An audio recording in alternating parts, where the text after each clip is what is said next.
You're listening to Potato Pasta, the best stories from the internet narrated by a human. The following story was written by user Master Vega and is a continuation of a previous video. Part 1 and Part 2 can be found in the description below. Onward they rushed, silent, narrow darts in the dark, long dormant but for a passive sensor suite and an atomic clock apiece. Fired in secret by covert executioners at the command of a clandestine judge. Hidden, but not well enough. 30 years and 148 days post-message. Defense Platform Charlie, High Earth Orbit. Brigadier General James Brennan took his seat on the bridge and made a few quick gestures over his terminal screen. A moment later, a blonde-haired officer in her own command chair appeared. "General?" "Time until impact, Colonel Dirks." The woman, who was presently commanding her own ship, responded by enabling a timer on his display before theatrically reading it to him. "T-minus 28 minutes at my mark, General." She hesitated for a moment, and he could feel the bemused snark emitting from her despite it being hundreds of kilometers beyond the range of his senses. "Mark." "Thank you, Colonel." He grinned warmly, his satisfaction competing with the anticipation of what would come next. The lieutenant at his own bridge could have done all that, and frankly, he was more than capable of finding the countdown himself, but it gave him an excuse, if a thin one, to interact with one of his people. That wasn't to say that his bridge crew were not also his people, but he could speak to them whenever he wanted. It had occurred to him some time ago that for every skill he possessed, he knew someone who was better at it. He was on decent terms with most of them, actually. It had been invalidating and depressing to him once upon a time, but shortly afterward, the most wonderful woman in his life had told him that it was his own sort of skill, and one absolutely integral to humanity's fate as a whole. In a way, what was playing out before him was a work of his own making. He'd had little direct hand in it, but the little things he had done here and there inspired bigger and bigger changes down the road. Long ago, he had selected Dirks, a reputedly brilliant yet lazy graduate of the Space Force Academy, over another candidate with higher marks. He had seen some of himself in her, and by that he meant the side of him that wilted at the prospect of unchallenging work. He proceeded to pile upon her tasks that others had dreaded, training navigational AI to avoid smaller and smaller debris, working out optimal cooling patterns to keep the guns firing more rapidly, and most importantly, drafting the firing solution for the shots that were rapidly approaching the terminal point of their mission. He thought back to the meeting years ago, where Joshi had found his voice and proceeded to speak in front of a gathering of the greatest minds humanity had at their disposal. His blend of understanding in electronic engineering, ancient humanity, and the space-folding drives had blended together with his pragmatism to inspire the insidious backup plan for this shot. Hell, Brennan even remembered having talked Grimm out of retiring as a captain all those years ago. Now he had command of the first Quincy Adams-class star carrier, which sported more guns than probably was reasonable, the first portable shield generator able to cover itself, and the promise, in theory, that it would be equipped with a matter-capable fold drive in 10 years. There were many stories like that. One for at least one crewman on every crewed spacecraft the United States Space Force flew, and some even for the other Allied space forces. Brennan had never been the one to make remarkable discoveries, just been adjacent to them. And he had come to terms with that, and even come to enjoy it. He didn't need a vast, world-changing historical legacy. Grimm and the others could have that. What he needed, what everyone needed, was the job done.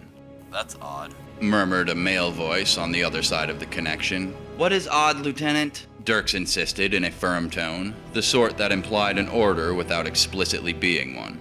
"Radio broadcast just reached Fold Point Echo." "Please tell me it's Polka or something, Lieutenant." "Negative, ma'am. It seems like His voice trailed off for a second, then returned as quickly as it went. "Oh, no. No. Lieutenant, what is it?" It's a warning, ma'am. Someone leaked the attack to them." Brennan felt his gut ice over. What? Dirks had a much more important inquiry. Who? "It's from planet side, ma'am." The comms officer answered his commander first, then the general. pirate broadcast. Son of a bitch, Brennan growled. Captain Morris, I need you to tell me how long until they get it. Lieutenant Chappell, play that message back for us. Yes, ma'am. They responded. Dirks glanced back toward Brennan, worry in her eyes. He nodded back to her in reassurance. You handle the operation, Dirks. I'll make sure everyone's informed. I just hope your idea works, General. It will. He forced a smile, then closed the connection and addressed the bridge. Was anyone not eavesdropping? He asked, looking from one end of the control room to the other. Good. Let's get to work. Deep space. Kill Zone Alpha.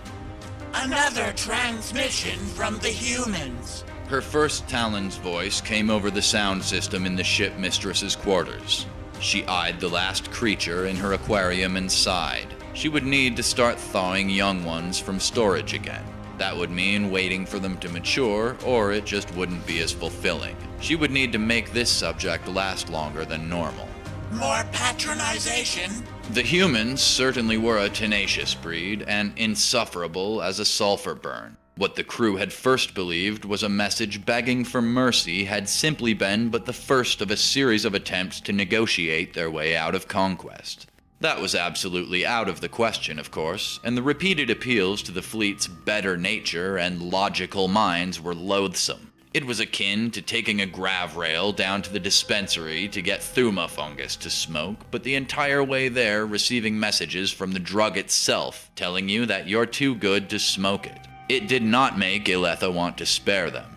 It made her curse the laws of reality that stopped her from arriving there immediately to harvest them. Know your greatness. They are warning us. Let me listen. As you command. Her room immediately filled with crackling static.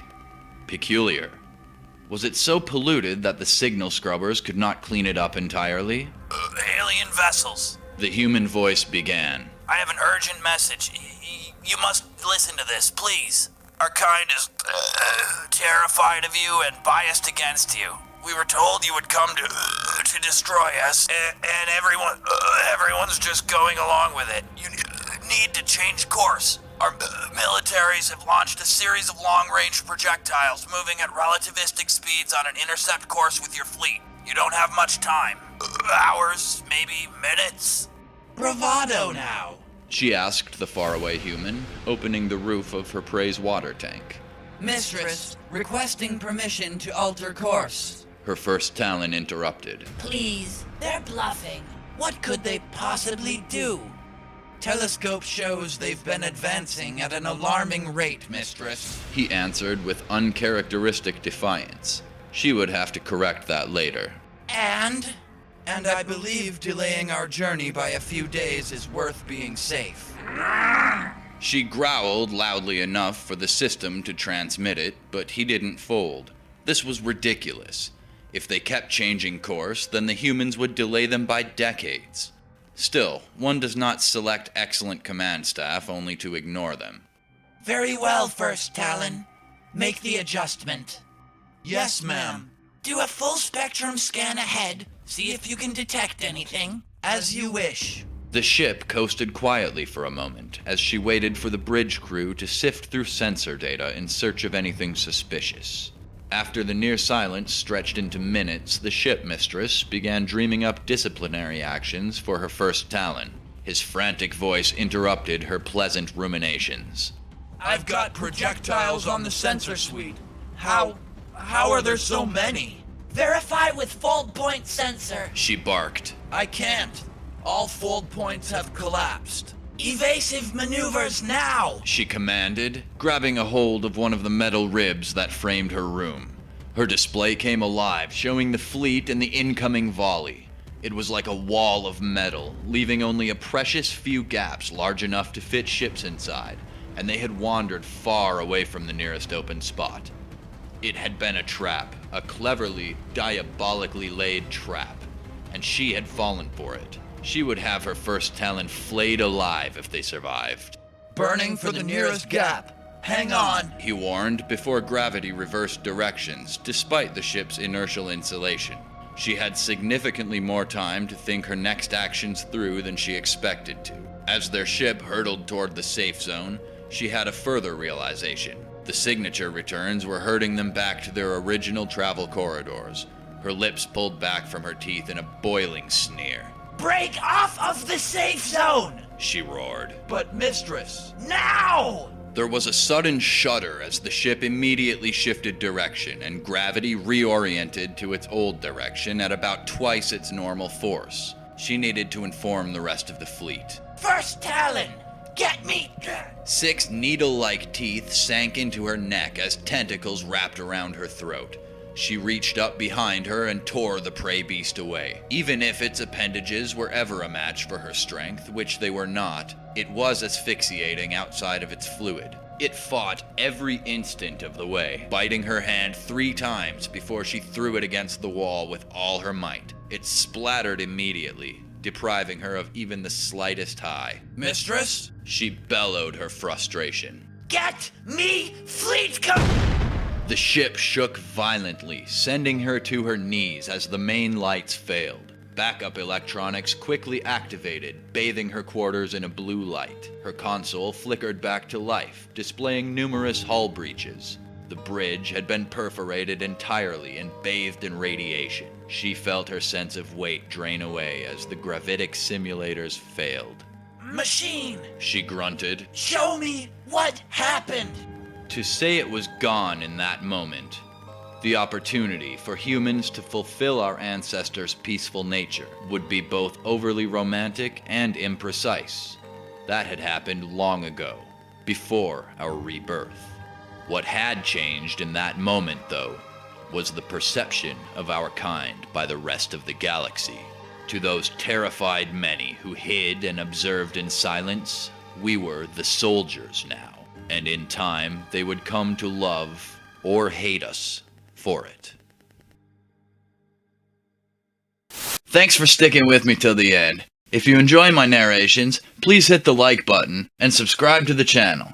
If you want to know when new videos come out, hit the bell and make sure you select all notifications. I know it's annoying to ask, but it really does help the channel reach more people. Thank you.